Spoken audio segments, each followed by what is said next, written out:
Bienvenue dans les histoires fantastiques de Mama Aya.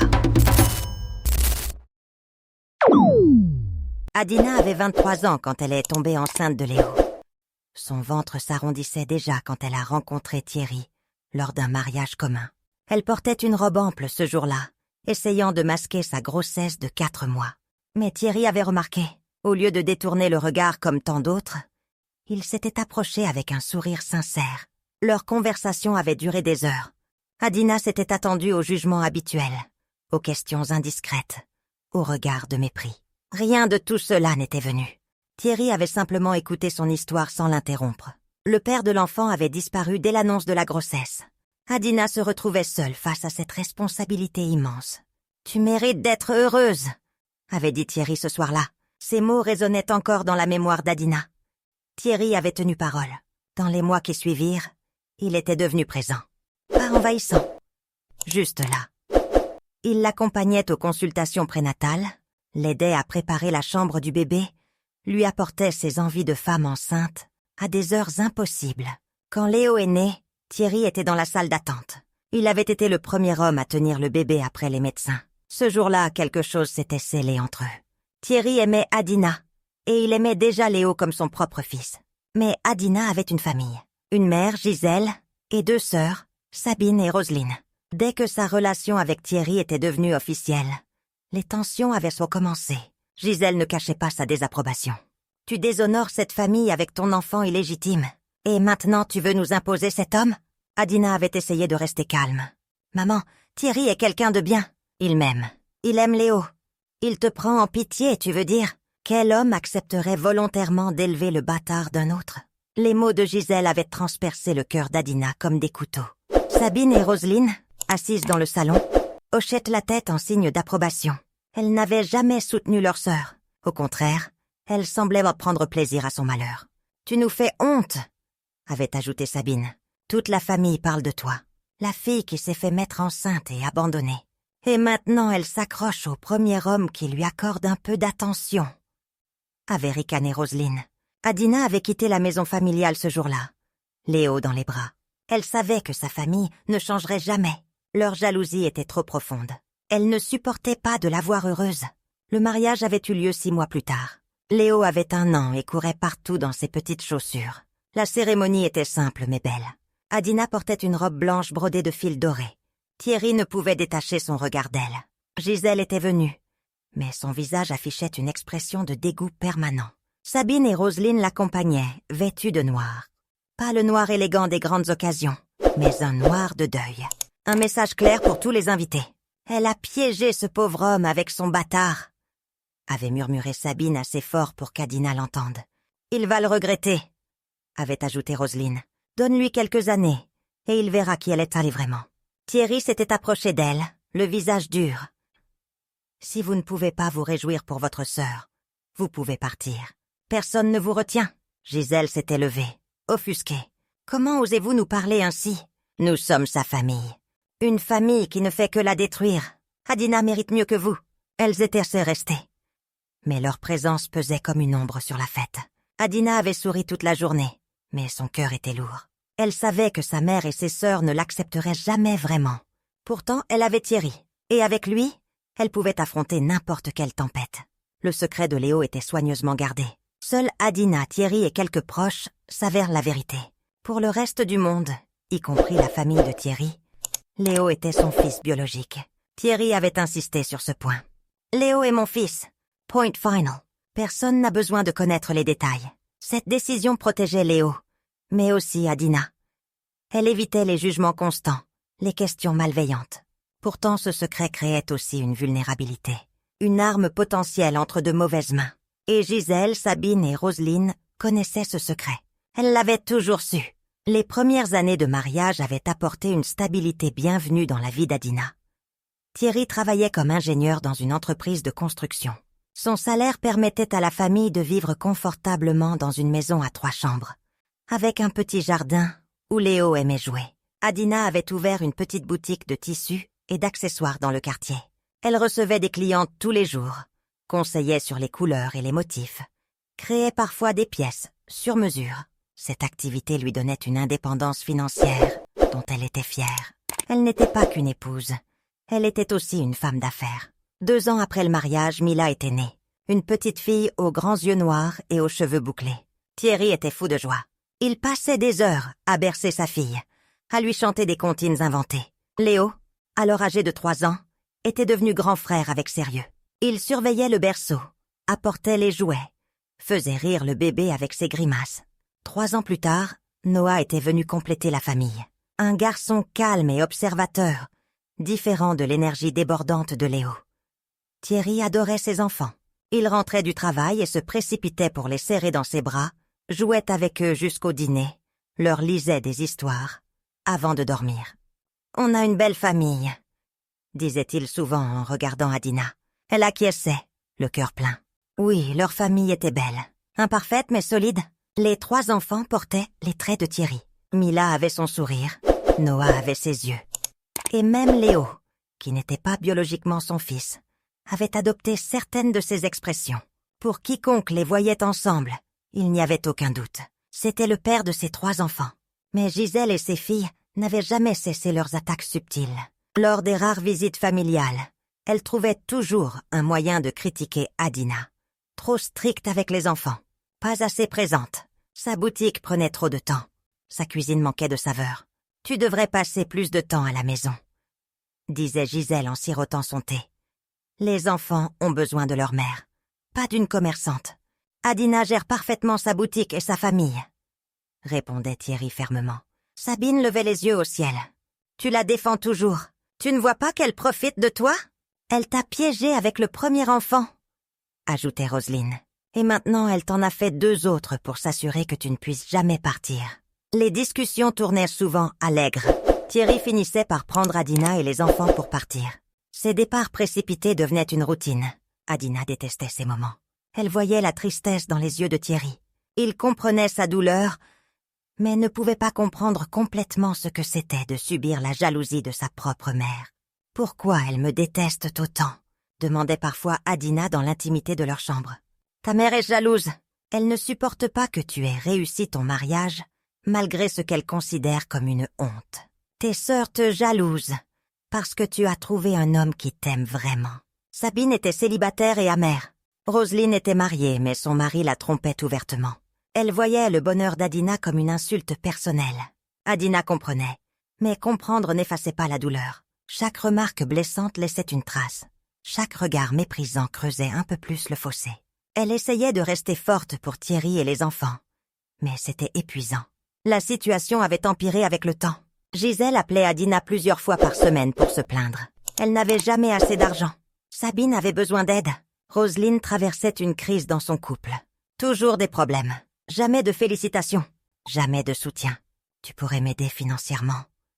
disait souvent Gisèle. « Après tout, ton mari gagne bien sa vie. »« Maman, on a 3 enfants à élever. On a nos propres dépenses. »« Tes propres dépenses? Tu as une grande maison, une boutique. Qu'est-ce que tu veux de plus? Moi, ta mère, je dois me débrouiller avec ma petite pension. » Adina envoyait parfois de l'argent, espérant que cela améliorerait leur relation. Mais ça ne changeait jamais rien.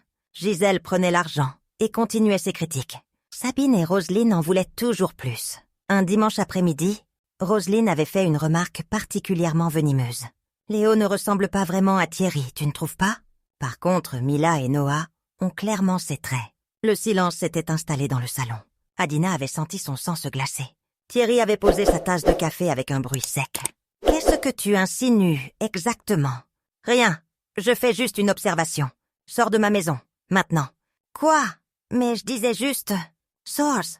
Roselyne était partie en claquant la porte. Gisèle et Sabine l'avaient suivie après avoir lancé des regards accusateurs à Adina. Comme si c'était sa faute. Ce soir-là, Thierry avait pris Adina dans ses bras. « Ne les écoute pas. Léo est mon fils. Nos enfants sont notre bonheur. Rien d'autre n'a d'importance. » Mais les mots de Roselyne avaient leur planté un doute dangereux. Adina savait que tôt ou tard, cette question ressurgirait, et elle redoutait ce moment. Les années passaient. Mais la guerre silencieuse de Gisèle contre Adina s'intensifiait. Ce n'étaient plus des remarques acerbes ou des regards désapprobateurs. C'était devenu une véritable campagne de destruction. Gisèle appelait les clientes d'Adina quand elle parvenait à obtenir leur numéro. Elle leur racontait des mensonges. Adina vendait des tissus de mauvaise qualité. Elle gonflait ses prix. Elle était malhonnête. Plusieurs clientes fidèles avaient cessé de venir à la boutique sans explication. Adina avait fini par découvrir la vérité par une amie commune. « Ta mère raconte à tout le quartier que tu es une voleuse », lui avait dit cette amie. Attention à elle. Adina était effondrée. Sa propre mère sabotait son gagne-pain. Quand elle l'avait confrontée, Gisèle avait nié avec véhémence. « Comment oses-tu m'accuser? Je suis ta mère. Tout ce que je fais, c'est pour ton bien. »« Pour mon bien? Tu détruis ma réputation. Tu es parano. C'est ce mariage qui te monte à la tête. Tu te crois supérieure à ta famille maintenant ?» Sabine et Roselyne avaient trouvé d'autres moyens de nuire. Elles répandirent des rumeurs dans le voisinage. Adina trompait Thierry. Elle négligeait ses enfants. Elle dépensait l'argent de son mari dans des choses futiles. Chaque accusation était plus absurde que la précédente. Mais certaines personnes y croyaient. Les regards dans la rue changeaient. Les voisins qui la saluaient chaleureusement avant devenaient distants. Adina sentait le poids du jugement partout où elle allait. Le stress commençait à la ronger. Elle maigrissait, dormait mal, avait des cernes permanents sous les yeux. Thierry était furieux quand il découvrait ses manigances. « Ta famille est toxique. Tu devrais couper les ponts complètement. Ce sont ma mère et mes sœurs. Je ne peux pas juste... Elles te détruisent, Adina. Elles détruisent notre famille. » Mais couper les ponts avec sa famille était difficile. Malgré tout ce qu'elle lui faisait en subir, c'était sa mère, son sang. Une partie d'elle espérait encore qu'elle changerait, qu'elle finirait par l'accepter, par l'aimer. Le pire était venu quand Gisèle s'en était prise aux enfants. Elle leur disait des choses cruelles quand Adina ne regardait pas. Mila était rentrée un jour en pleurs d'une visite chez sa grand-mère. Grand-mère a dit que papa va partir un jour, que les hommes partent toujours quand ils se rendent compte qu'on les a piégés. Adina avait serré sa fille contre elle, tremblante de rage. « Papa ne partira jamais. Il nous aime. » Grand-mère dit des bêtises, mais le mal était fait. Mila avait développé une anxiété de séparation. Elle faisait des cauchemars où son père disparaissait. Léo, qui avait entendu des bribes de conversation, commençait à poser des questions sur sa naissance. Pourquoi grand-mère dit que papa n'est pas vraiment mon père? Adina avait dû s'asseoir et expliquer la vérité à son fils de 10 ans, que son père biologique était parti avant sa naissance, que Thierry l'avait choisi, que l'amour était plus fort que le sang. Léo avait pleuré cette nuit-là, pas parce qu'il rejetait Thierry, mais parce que sa grand-mère avait essayé de détruire cette relation. Thierry l'avait tenu dans ses bras pendant des heures. « Tu es mon fils, depuis le jour de ta naissance. Rien ne changera jamais ça. » Après cet incident, Thierry avait interdit à Gisèle de voir les enfants. « Tu n'approches plus mes enfants. C'est terminé. » Gisèle avait hurlé au téléphone. « Tu n'as aucun droit. Ce sont mes petits-enfants. Tu as perdu ce droit quand tu as commencé à les manipuler. Ne nous contacte plus. » Gisèle avait raccroché en menaçant de faire un scandale. Sabine et Roselyne avaient appelé à leur tour, accusant Adina de monter Thierry contre sa belle-mère. « C'est toi qui lui mets ces idées dans la tête !» avait craché Sabine. « Tu veux nous séparer de nos neveux et nièces. Vous l'avez fait vous-même ?» avait répondu Adina avant de raccrocher. La rupture familiale était douloureuse. Adina aimait sa mère malgré tout. Mais elle aimait ses enfants davantage. Elle avait fait son choix. Romain, le frère aîné d'Adina, avait disparu. Il avait laissé une lettre brève à sa mère. « Je ne peux plus supporter cette famille toxique. Je pars refaire ma vie ailleurs. Ne me cherchez pas. » Romain avait toujours été sensible. Il avait épousé une femme que Gisèle détestait. Les mêmes tactiques avaient été utilisées contre eux. Les mêmes mensonges, les mêmes manipulations. Mais Romain n'avait pas la force de résister. Il avait fini par craquer. Sa femme l'avait quitté. Épuisé par les conflits constants avec sa belle-mère, Romain s'était retrouvé seul, déprimé, perdu. Puis il était parti. Personne ne savait où il se trouvait. Gisèle pleurait son fils, mais refusait de reconnaître sa responsabilité. « C'est cette femme qui l'a poussé à bout !» disait-elle en parlant de l'ex-épouse de Romain. Adina savait la vérité. Elle avait vu son frère se faire détruire par la jalousie maternelle. Elle refusait que la même chose arrive à son mariage. « On ne finira pas comme Romain !» promettait Thierry. Elle voulait le croire, mais la peur était toujours là, tapie dans l'ombre. Adina se sentait de plus en plus isolée. Son père est mort quand elle était jeune. Gisèle, sa mère, était celle qui l'avait élevée, mais qui ne l'avait jamais vraiment aimée. Sabine et Roselyne étaient ses sœurs biologiques, les filles préférées de Gisèle. La famille était compliquée et toxique depuis toujours. Le soir, quand tout le monde dormait, Adina pleurait parfois en silence. Elle se demandait pourquoi sa vie était devenue si compliquée. Elle avait juste voulu aimer et être aimée. Pourquoi était-ce si difficile? Mais chaque matin, elle se levait. Elle préparait le petit déjeuner des enfants. Elle ouvrait sa boutique. Elle souriait aux clients. Elle continuait. Parce qu'abandonner n'était pas une option. Pas pour elle, pas pour ses enfants. L'accident était survenu un mardi soir de pluie. Thierry rentrait du travail. Une voiture avait grillé un feu rouge. Le choc avait été violent. Thierry était mort sur le coup. Adina avait reçu l'appel à 22 heures. Elle se souvenait de chaque seconde. Le téléphone qui sonnait. La voix du policier. Les mots qui ne faisaient aucun sens. Votre mari, accident, hôpital, décédé. Le téléphone qui lui glissait des mains. Ses jambes qui cédaient. Le cri qui sortait de sa gorge. Les jours suivants étaient un brouillard. Les funérailles, les condoléances, les pleurs des enfants. Léo avait 12 ans, Mila 9 ans, Noah 6 ans. Trop jeunes pour perdre leur père. Trop jeunes pour comprendre vraiment ce que signifiait « pour toujours ». Gisèle avait pleuré bruyamment lors des funérailles. Elle s'était effondrée sur le cercueil, hurlant son chagrin. Sabine et Roselyne la soutenaient, visage défait. Adina les regardait de loin, le cœur vide. Elle ne ressentait rien pour elle, même pas de la compassion. Après l'enterrement, Gisèle s'était approchée d'Adina. « On doit discuter de l'avenir, des enfants, de la maison. »« Pas maintenant, maman, » avait répondu Adina. « Si, maintenant. Tu es veuve. Tu vas avoir besoin d'aide.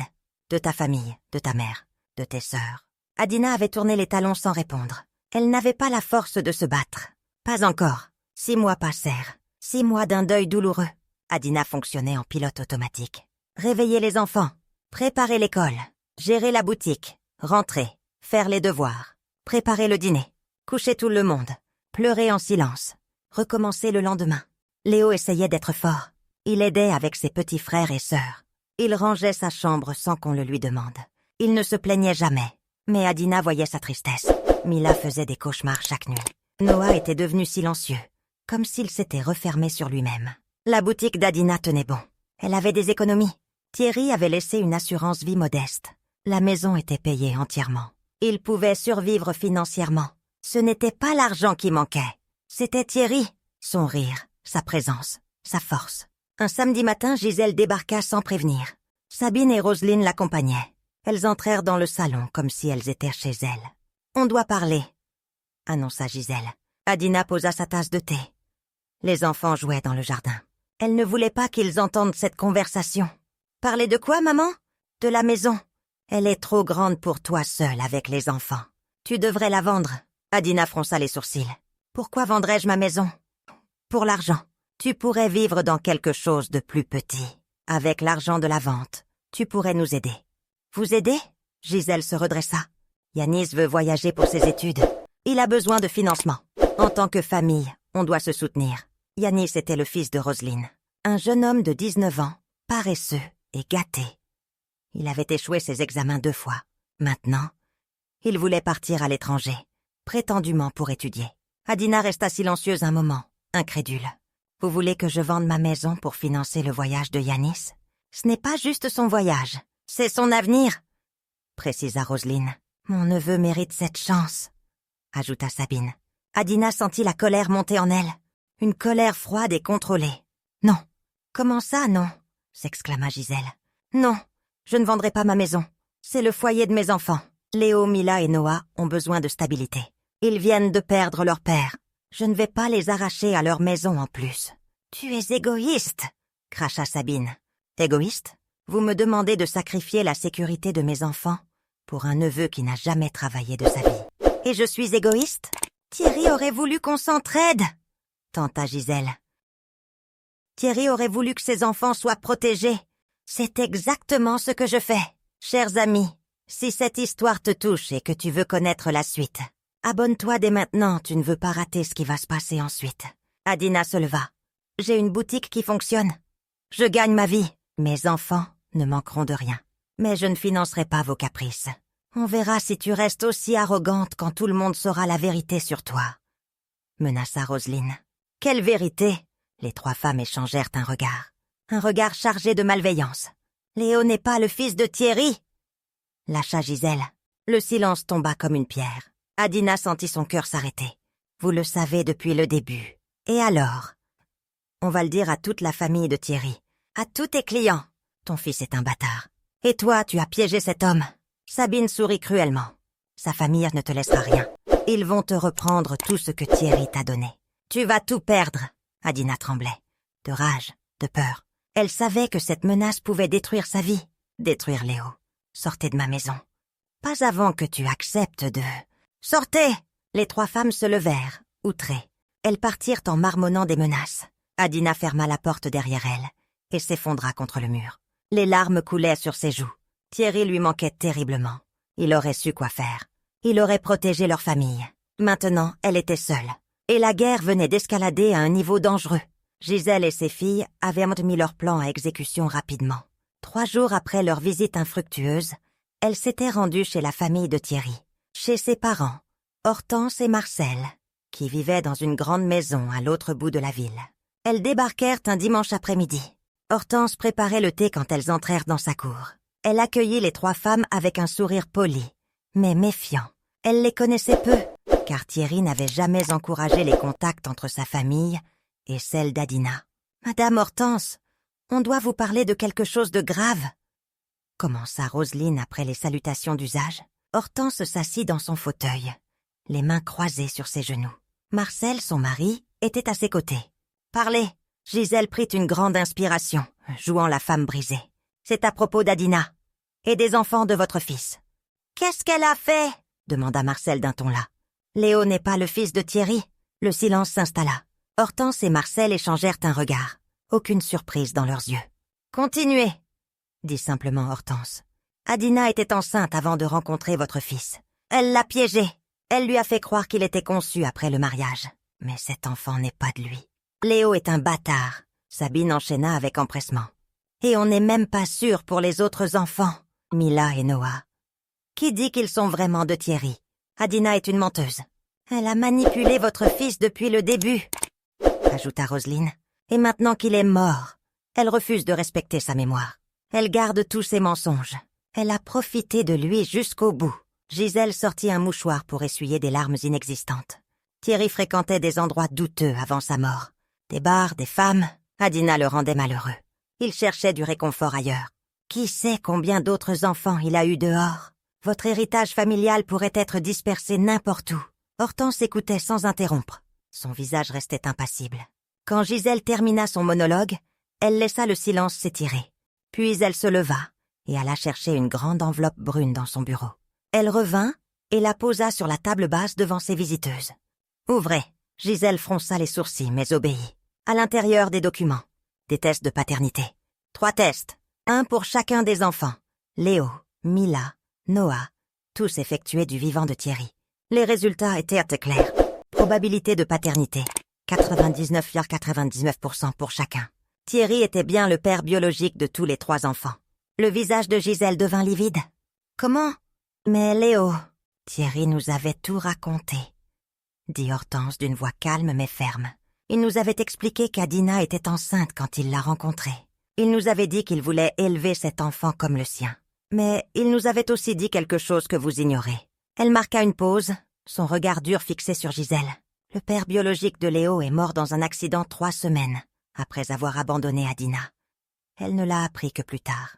Thierry et Adina ont fait des tests ADN pour des raisons administratives. Et surprise, Thierry et Léo partagent des marqueurs génétiques. Une coïncidence? Non. Après enquête, ils ont découvert que le père biologique de Léo était un cousin éloigné de Thierry. Du sang de notre famille coulait déjà dans les veines de Léo, avant même que Thierry entre dans sa vie. Sabine et Roselyne échangèrent des regards stupéfaits. Mais ça ne change rien, tenta Sabine. Elle ne le savait pas au début. Marcel se leva, dominant les 3 femmes de sa stature imposante. Thierry aimait Adina. Il aimait ses enfants, tous ses enfants. Il nous parlait souvent de vous 3, de votre jalousie maladive, de vos tentatives constantes de détruire le bonheur de votre propre fille et sœur. Gisèle ouvrit la bouche pour protester, mais Hortense leva la main. « Mon fils nous a confié des choses avant de mourir. Il savait que vous essaieriez de nuire à Adina après sa mort. Il nous a fait promettre de la protéger, de protéger ses enfants. Et c'est exactement ce que nous allons faire. » Elle pointa un doigt accusateur vers Gisèle. « Si vous touchez à un seul cheveu d'Adina ou de ses enfants, si vous répandez un seul mensonge de plus, je m'assure que toute la communauté connaisse la vérité sur vous. votre jalousie envers votre propre fille, votre méchanceté, votre responsabilité dans le départ de Romain. Gisèle pâlit davantage. Vous ne feriez pas ça. Essayez-nous. Le ton de Marcel ne laissait aucune place au doute. Il était sérieux. Sabine et Roselyne baissèrent les yeux, humiliées. Thierry fréquentait des endroits douteux? Continua Hortense avec mépris. Quel mensonge ridicule! Notre fils était un homme fidèle. Il rentrait chez lui chaque soir auprès de sa femme et ses enfants. Il nous appelait chaque semaine pour nous raconter sa vie. Il était heureux, jusqu'à ce que vous, sa belle-mère, empoisonniez sa vie avec vos accusations et vos manipulations. Adina est une femme douce, qui a juste eu la malchance de tomber sur une mauvaise mère. Gisèle se leva brusquement, les joues rouges de colère et d'humiliation. Vous prenez son parti contre moi? Contre sa famille? Nous prenons le parti de la vérité et de notre fils défunt. Thierry méritait mieux que des belles sœurs comme vous. Adina méritait mieux qu'une mère comme vous. Ces mots cinglaient comme un fouet. Gisèle chancela légèrement. Sabine et Roselyne la soutinrent. Vous allez être de notre côté quand elle va tout gaspiller? Quand elle va dilapider l'héritage de vos petits-enfants? Demanda Roselyne avec désespoir. Adina a une boutique prospère, répondit Marcel. Elle travaille dur. Elle élève ses enfants avec dignité. Contrairement à vous qui êtes venus ici mendier de l'argent pour le fils paresseux de Roselyne. Roselyne rougit violemment. Comment savez-vous? Adina nous a appelés. Elle nous a tout raconté. Vos menaces, vos tentatives de chantage, votre demande absurde de vendre sa maison. Hortense croisa les bras. Vous voulez qu'elle sacrifie la sécurité de nos petits-enfants pour financer les caprices de Yanis? Un garçon qui a échoué ses études 2 fois, passe son temps à boire, et qui veut maintenant partir à l'étranger dépenser de l'argent qu'il n'a pas gagné? Jamais. Marcel s'approcha de la porte et l'ouvrit. Sortez de notre maison, et ne revenez que si vous voulez présenter de sincères excuses à Adina. Ce qui, j'en doute, arrivera un jour. Les 3 femmes partirent en silence, la queue entre les jambes. Sabine pleurait ouvertement. Roselyne regardait le sol. Gisèle marchait raide, essayant de préserver un semblant de dignité. La porte claqua derrière elle. Hortense resta debout un long moment, regardant par la fenêtre. Puis elle prit son téléphone et appela Adina. « Allô ?» Adina, c'est Hortense. Elles sont venues chez nous. Je m'en doutais. Je suis désolée de vous impliquer dans... Ne t'excuse pas. Tu es notre belle-fille. Ces enfants sont nos petits-enfants. C'est notre responsabilité de vous protéger. Adina sentit ses épaules se relâcher. Un poids immense venait de se soulever. Merci infiniment. Thierry t'aimait? Il nous parlait de toi avec tellement d'amour. Tu lui as donné 3 beaux enfants. Tu l'as rendu heureux. Personne ne te fera de mal. Tu m'entends? Oui. Si elles reviennent t'embêter, tu m'appelles immédiatement. Marcel et moi, on s'occupera d'elle. Promis. Après avoir raccroché, Adina s'assit sur le canapé. Pour la première fois depuis des mois, elle respira profondément. La menace pesait toujours. Mais elle avait des alliés puissants qui aimaient vraiment ses enfants. Le lendemain, la nouvelle s'était répandue dans toute la communauté. Hortense avait tenu parole. Elle avait raconté la vérité sur les agissements de Gisèle et ses filles. Les mensonges, les manipulations, les tentatives de chantage contre une veuve vulnérable. Les gens commencèrent à voir Gisèle différemment. Cette femme qui se plaignait toujours de sa fille ingrate. Cette mère qui critiquait constamment sa propre fille, au lieu de la soutenir. Cette grand-mère qui essayait d'extorquer de l'argent à une veuve avec 3 jeunes enfants. Lors des événements communautaires, on évitait Gisèle et ses filles. On chuchotait dans leur dos. Elles subissaient ce qu'elles avaient fait subir à Adina pendant des années. La roue avait tourné. 1 an s'était écoulé depuis la mort de Thierry. 1 an de reconstruction pour Adina et ses enfants. Léo entrait dans l'adolescence avec plus de sérénité. Il savait maintenant la vérité complète sur ses origines, et cela n'avait rien changé à son amour pour l'homme qui l'avait élevé. Mila souriait à nouveau. Noah avait recommencé à parler davantage. La boutique d'Adina prospérait, les clientes revenaient, de nouvelles arrivaient chaque semaine. La vie continuait, douloureuse parfois, mais elle continuait. Un samedi matin de novembre, on frappa à la porte. Adina ouvrit. Gisèle se tenait sur le seuil. Sabine et Roselyne derrière elle. Elles avaient toutes les 3 l'air épuisé, vieilli. Gisèle portait des vêtements froissés. Sabine avait des cernes profonds. Roselyne semblait avoir pleuré récemment. « Adina !» commença Gisèle d'une voix tremblante. « On peut entrer ?» Adina hésita. Puis, elle s'écarta. Elles entrèrent dans le salon et restèrent debout, mal à l'aise. « On est venu pour s'excuser », dit Gisèle en regardant le sol. Sabine enchaîna rapidement. « On a eu tort. Tout ce qu'on a fait, les mensonges, les accusations, on regrette. »« Vraiment », ajouta Roselyne. « On était aveuglés par la jalousie. On ne voyait pas à quel point on te faisait souffrir. » Adina les observait sans un mot. Elle attendait la suite, car il y avait toujours une suite avec elle. « La communauté nous rejette maintenant, » continua Gisèle. « On a perdu le respect de tout le monde. Yanis a dû abandonner ses projets. Roselyne a perdu son travail à cause des rumeurs. Sabine ne trouve personne qui veut l'embaucher. On est dans une situation difficile. Voilà le véritable motif de leur visite. » Adina croisa les bras. « Donc vous êtes désolé parce que vous souffrez des conséquences de vos actes, pas parce que vous avez vraiment compris le mal que vous m'avez fait. »« Non, » protesta Sabine. « On comprend, vraiment. Si c'était vrai, vous seriez venu il y a 1 an, pas maintenant que votre vie est difficile. » Gisèle leva les yeux vers Adina. Des larmes coulaient main sur ses joues. « S'il te plaît, pardonne-nous, je suis ta mère. On est ta famille. Vous n'avez jamais été ma famille. Vous avez été mes bourreaux. » Le silence tomba, lourd, pesant. Adina soupira. Elle était fatiguée. Fatiguée de la colère, fatiguée de la rancune, fatiguée de porter ce poids. « Je vous pardonne. » Les 3 femmes relevèrent la tête, surprises. « Vraiment ?» demanda Roselyne. « Oui. Mais pardonner ne signifie pas oublier, ni accepter. Je pardonne pour moi, pour ma paix intérieure, pas pour vous faciliter la vie. » Gisèle s'avança légèrement. « Est-ce qu'on pourrait redevenir proches? Voir les enfants plus souvent? Redevenir une famille? » Non. Le mot claqua comme un verdict, définitif. Mes enfants n'ont pas besoin de personnes toxiques dans leur vie. Vous avez eu des années pour être une vraie famille. Vous avez choisi la destruction. Maintenant, vous vivez avec les conséquences. Sabine fit un pas en avant, les mains jointes. « On pourrait peut-être... Tu pourrais nous aider? Financièrement? Yanis a vraiment besoin d'eux. » Stop. Adina leva la main. Vous n'avez rien appris. Vous êtes encore là à mendier de l'argent. Vous ne changez jamais. Ce n'est pas de la mendicité, se défendit Roselyne. On est ta famille. Les familles s'entraident. Les familles se soutiennent aussi dans les moments difficiles. Elles ne détruisent pas. Elles ne mentent pas. Elles n'essaient pas de voler aux veuves et aux orphelins. Gisèle pleurait ouvertement maintenant. Sabine et Roselyne gardèrent la tête baissée.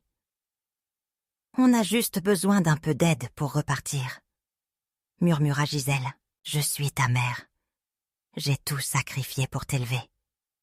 Vous m'avez élevée avec mépris et reproches constants.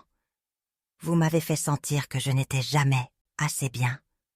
Et quand j'ai enfin trouvé le bonheur, vous avez tout fait pour le détruire. » Adina marcha vers la porte et l'ouvrit. « Je vous ai pardonné. C'est tout ce que vous aurez de moi. Maintenant, partez. » Elles sortirent lentement, les épaules affaissées. Gisèle se retourna une dernière fois sur le seuil. « Je suis vraiment désolée, Adina, pour tout. Tu méritais mieux comme mère. » « Je sais. » La porte se ferma. Adina resta immobile un long moment. Son cœur battait fort.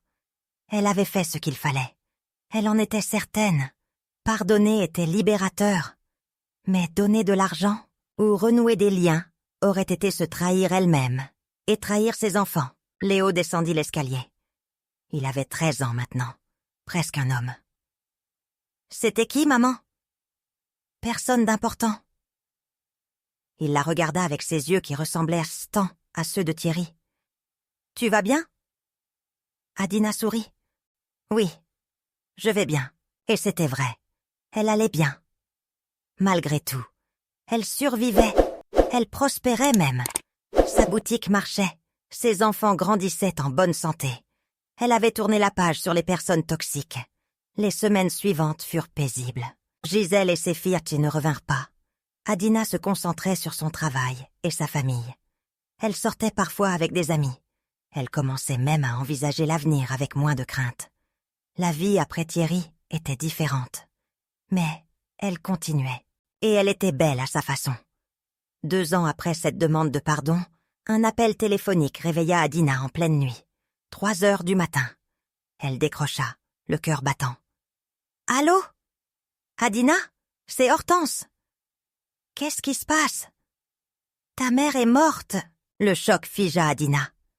Elle s'assit dans son lit, essayant de comprendre. « Comment? »« On l'a trouvée ce matin. Morte dans son sommeil. Enfin, c'est ce qu'on croyait au début. » « Ce qu'on croyait ?» Hortense prit une grande inspiration. La police a ouvert une enquête. Sabine a appelé les secours trop tard, beaucoup trop tard. Elle savait depuis des heures que sa mère était morte. Elle attendait. Pourquoi? Elle fouillait la maison. Elle cherchait de l'argent, des bijoux, n'importe quoi de valeur. Adina porta la main à sa bouche, horrifiée. « Et ce n'est pas le pire, » continua Hortense. « Les médecins ont fait une autopsie. Gisèle ne pesait que 40 kilos. Elle était dénutrie, affamée. » Quoi? Sabine et Roselyne prenaient fort sa pension de retraite. Elle lui donnait à peine de quoi manger. Elle la laissait mourir de faim. Adina se leva, incapable de rester assise. C'était trop horrible, trop cruel. « Il y a plus, » dit Hortense d'une voix brisée. Sabine a avoué. Elle a dit que leur mère était devenue un fardeau, qu'elle n'avait plus d'argent, qu'elle ne pouvait plus la nourrir correctement. Alors elles ont décidé d'accélérer les choses. Mon Dieu. Sabine est en prison. Elle est accusée de négligence criminelle et de maltraitance entraînant la mort. Roselyne est interrogée. Elle risque aussi des poursuites. Adina s'assit à nouveau, sous le choc. Gisèle avait été une femme terrible, méchante, manipulatrice. Elle n'avait jamais été une vraie mère pour elle.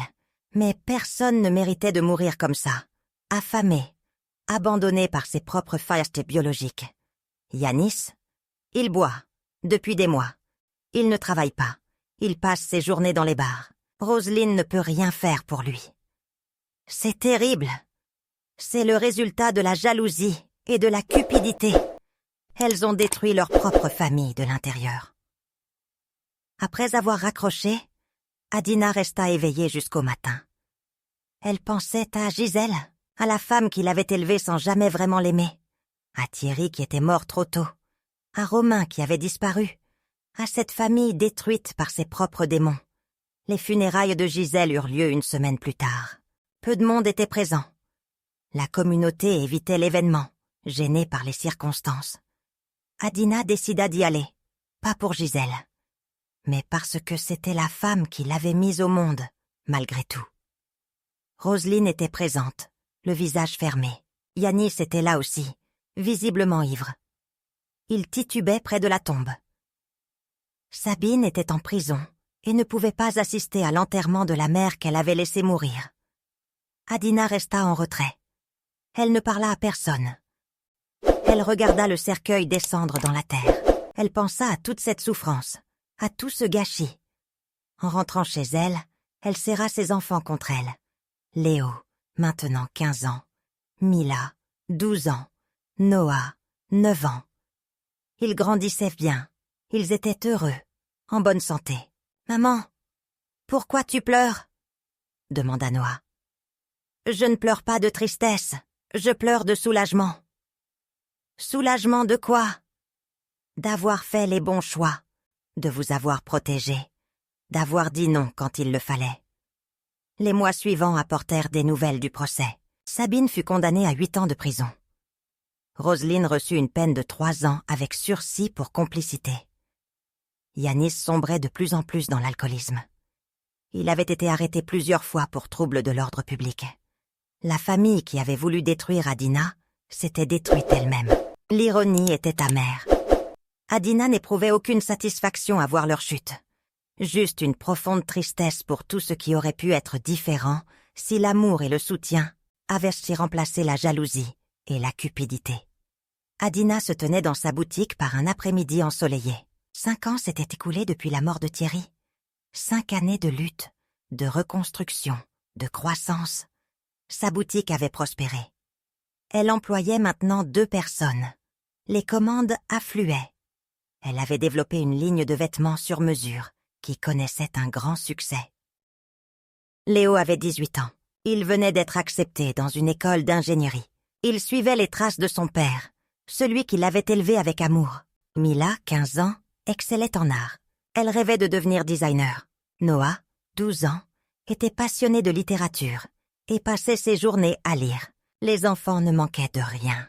L'éducation, les vêtements, les activités, la sécurité, tout ce dont ils avaient besoin, Adina le leur fournissait. Pas avec l'argent qu'elle aurait pu extorquer à d'autres, mais avec son propre travail, sa propre dignité. Elle repensait parfois à ses années sombres, aux menaces, aux mensonges, aux tentatives de destruction. Elle repensait au jour où Gisèle lui avait demandé de vendre sa maison. Si elle avait cédé, où serait-elle aujourd'hui? Probablement dans un petit appartement, dépendante financièrement de personnes qui la méprisaient. Ses enfants auraient grandi dans l'instabilité. Léo n'aurait peut-être jamais eu l'opportunité d'aller à l'université. Mila n'aurait pas eu ses cours d'art. Noah n'aurait pas sa bibliothèque remplie de livres. Adina avait fait le bon choix. Elle le savait, même quand c'était difficile, même quand la pression était insupportable. Elle avait tenu bon. Le pardon qu'elle avait accordé à Gisèle et ses sœurs n'était pas une faiblesse. C'était une force. Elle avait libéré son cœur du poison de la rancune. Mais elle avait aussi tracé des limites claires. Pardonner ne signifiait pas se laisser exploiter. Elle pensait souvent à Thierry, son sourire, sa voix, la façon dont il la regardait comme si elle était la femme la plus précieuse au monde. Il lui manquait terriblement, mais elle savait qu'il serait fier d'elle, fier de la mère qu'elle était devenue, fier de la femme forte qui avait survécu à la tempête. Un soir, alors qu'ils dînaient tous ensemble, Léo leva son verre d'eau. « À maman, la femme la plus forte que je connaisse. » Mila et Noah levèrent leurs verres aussi. « À maman !» Adina sentit les larmes lui monter aux yeux. Des larmes de joie cette fois, pas de douleur. « À nous !» dit-elle. « À notre famille, à tout ce qu'on a traversé ensemble. » Ils trinquèrent. Le bruit cristallin des verres résonna dans la salle à manger. Ce son simple portait tant de signification. Ils avaient survécu, ensemble, unis. La nuit tombait doucement sur la maison. Adina regardait ses enfants rire et discuter. Elle pensait à toutes les batailles qu'elle avait menées, toutes les nuits blanches, toutes les larmes versées, tous les moments où elle avait voulu abandonner, mais avait continué. Chaque cicatrice valait la peine, chaque sacrifice avait un sens. Elle avait protégé ce qui comptait vraiment, ses enfants, leur avenir, leur dignité. Gisèle, Sabine et Roselyne avaient tout perdu en cherchant à tout prendre. Adina avait tout gagné en choisissant de protéger, plutôt que de céder. La vie avait une façon étrange de rendre justice. Cette nuit-là, quand tout le monde dormait, Adina sortit dans le jardin. Elle leva les yeux vers les étoiles.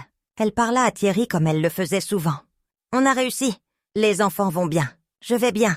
Tu peux être en paix maintenant. » Le vent souffla doucement, comme une caresse. Adina sourit.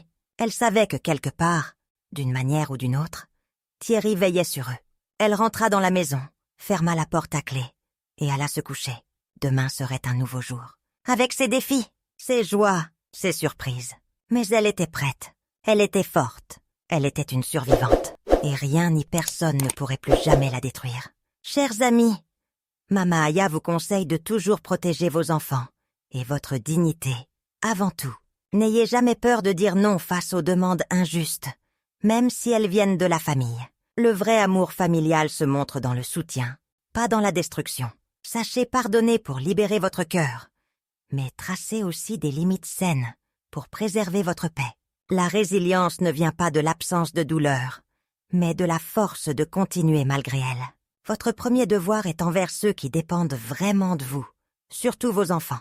Tout le reste peut attendre. C'était votre conteuse dans les histoires fantastiques de Mama Aya. Si vous avez aimé cette histoire, pensez à vous abonner et à activer la cloche de notification pour ne rien manquer des prochaines aventures. Laissez aussi un commentaire chaleureux pour m'encourager Et dites-moi depuis quel pays vous avez suivi cette histoire.